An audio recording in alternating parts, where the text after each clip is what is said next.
Friday evenings usually followed the same pattern for me. I was the kind of guy most people would describe as ordinary. I spent my afternoons hanging out with friends, playing football, and putting off homework until the last possible moment. I never ranked among the top students, and my assignments were usually only half finished before the deadline. As long as I did enough to stay eligible for the football team, I didn't worry too much about my grades. Every now and then someone would ask why I wasn't performing as well academically as everyone expected. They assumed I was lazy, but they never really knew how much of my time disappeared into things I kept completely hidden. If anyone had discovered the private side of my life, they would have looked at me very differently. To everyone around me, I was confident, athletic, and easygoing. That image wasn't entirely fake, but it wasn't the complete truth either. Behind closed doors, I carried a secret fascination that had been growing ever since I was a kid.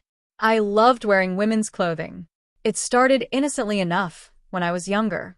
Whenever my sister Megan was away from home, curiosity would get the better of me. I'd quietly slip into her bedroom, open her wardrobe, and carefully borrow a few things without leaving any evidence behind. Sometimes it was a skirt. Other times it was a pair of jeans, a soft sweater, or a little makeup kit that sat neatly on her dresser. The moment I tried those clothes on, something inside me changed. The fabrics felt lighter, softer, and strangely comforting. Looking at my reflection while dressed that way gave me a feeling I couldn't explain. It wasn't simply about pretending or playing dress-up. For a little while, I felt calmer, more confident, almost like I was becoming someone else. As the years passed, that secret never disappeared. Even in high school, I still found myself dressing that way whenever I had the house to myself. Sometimes I'd wear feminine clothes underneath my regular outfit just because it made me feel comfortable. No one suspected anything. To everyone else, I was still the same football player they'd always known. One evening I sat in my bedroom trying to finish another painfully dull science assignment. Practice had been canceled, so I figured I might as well get some schoolwork out of the way.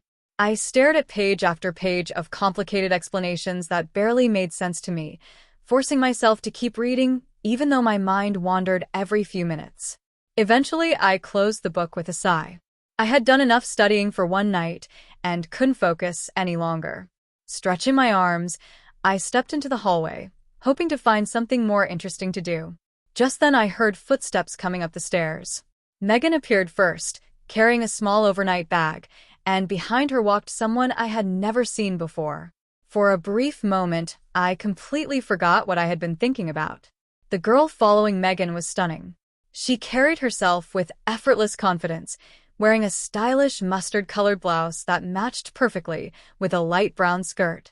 Her dark hair rested neatly around her shoulders, framing a gentle face that made her seem both elegant and approachable.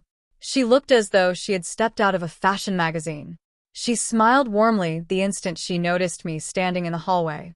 "Hi," she said softly. Her voice was light and friendly, and for a second I almost forgot how to answer. Megan laughed at my expression before making the introductions. "This is my friend Claire," she explained. "Claire, this is my brother, Jason." "So you're Jason?" Claire asked with an amused smile.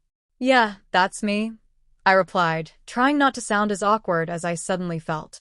"Claire's going to be staying with us for a while," Megan continued.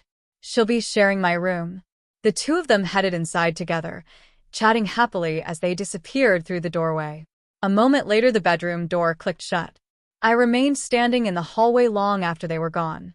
My thoughts weren't focused on making conversation with Claire or learning anything about her. Instead, another familiar temptation quietly returned. If Claire was staying here, that meant her clothes would be in Megan's room. The idea lingered in my mind for the rest of the evening. I kept telling myself to ignore it, but curiosity slowly overpowered common sense. Eventually, I heard the bedroom door open again. Megan and Claire walked back into the hallway, grabbing their jackets as they headed toward the stairs. "We're going out to grab something to eat," Megan called over her shoulder. "We'll be back later." I watched them leave, waiting until the front door closed behind them. Then I noticed something that immediately caught my attention. The bedroom door hadn't been shut completely. After making sure the hallway was empty, I quietly walked over and eased the door open. The room looked different with Claire's belongings mixed among Megan's things. Cosmetics covered part of the dresser, neatly folded outfits rested on the bed, and several shopping bags sat beside the wardrobe waiting to be unpacked. Everything inside reflected a style completely unlike my own everyday life. My eyes wandered across the room until they settled on a carefully folded stack of unfamiliar clothes resting neatly on the bed. I took a cautious step forward. My heart beat faster as I reached toward them, curiosity winning over hesitation.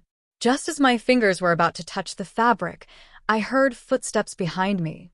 I froze. Slowly I turned around. Standing in the doorway was Claire. She looked directly at me with an expression that was impossible to read. For a split second my mind went completely blank. I had watched her leave the house with Megan. So, how had she returned without me noticing? Questions raced through my mind the instant I saw Claire standing in the doorway. Had she returned because she forgot something? Had she intentionally left the door open to see if anyone would wander inside? Or had she simply noticed me sneaking into the room after doubling back? I couldn't make sense of it. What confused me even more was the expression on her face. She wasn't shouting. She wasn't even surprised. Instead, she looked as though she had expected this exact moment all along. "I knew I'd find you here," she said calmly. Her words made my stomach tighten. For a second, I simply stared at her, unable to respond. A dozen excuses flashed through my mind, but none of them sounded believable. I wondered if she somehow knew about the secret I had spent years hiding. If she did, everything I had worked to keep private was over. I only came in because the door was open," I finally muttered. "I thought I'd close it." Her expression hardened almost instantly. "No," she replied firmly. "That's not why you're here." She folded her arms and took another step into the room. "You're here because you wanted to look through my clothes." The accusation hit me like a punch.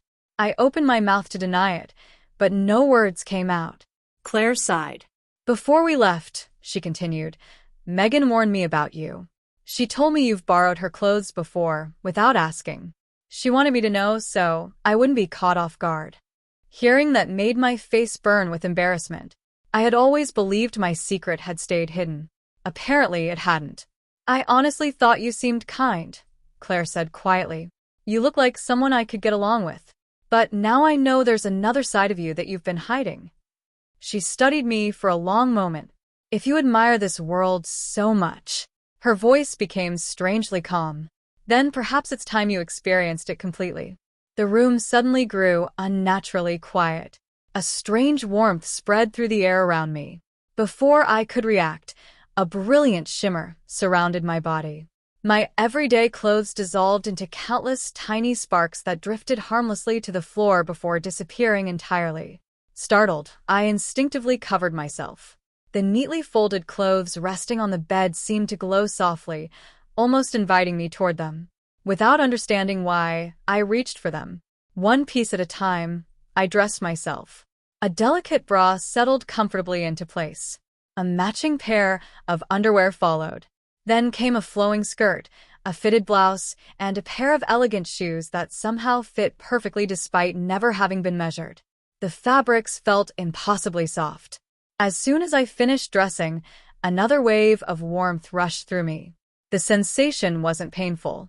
Instead, it felt as though every part of my body was quietly being reshaped. My shoulders became narrower.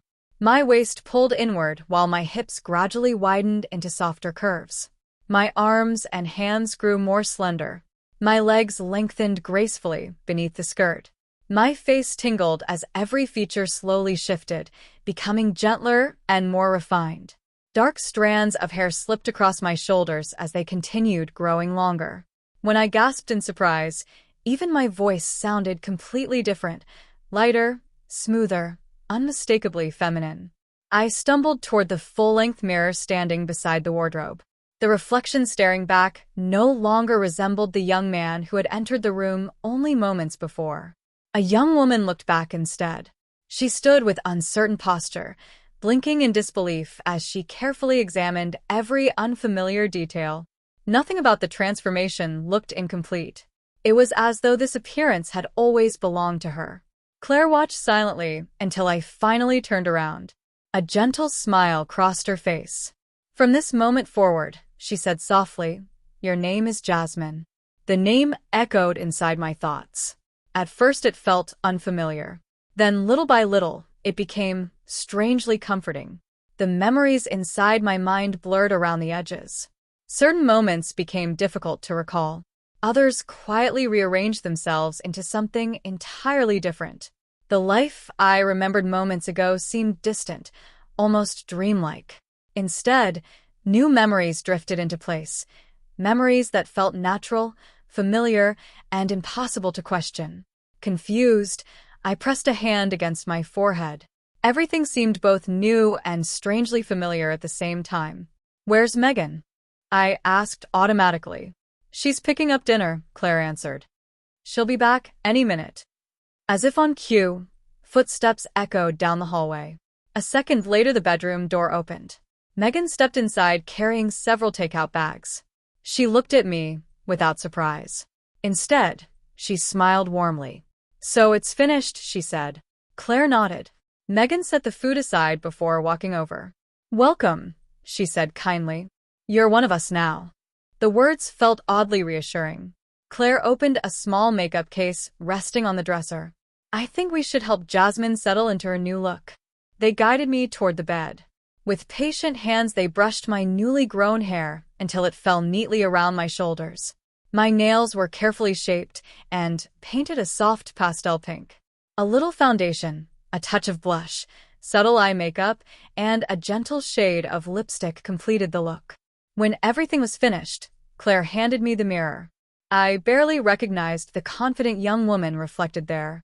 The uncertainty remained in my eyes, but everything else looked effortless. Megan smiled proudly. "There you are." For the rest of the evening, the three of us sat together talking, laughing, and sharing stories as though we had known one another for years.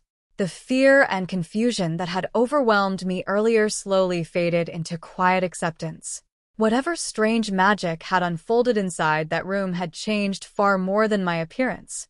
It had marked the beginning of an entirely different chapter of my life. And from that night onward, the world would know me by only one name: Jasmine.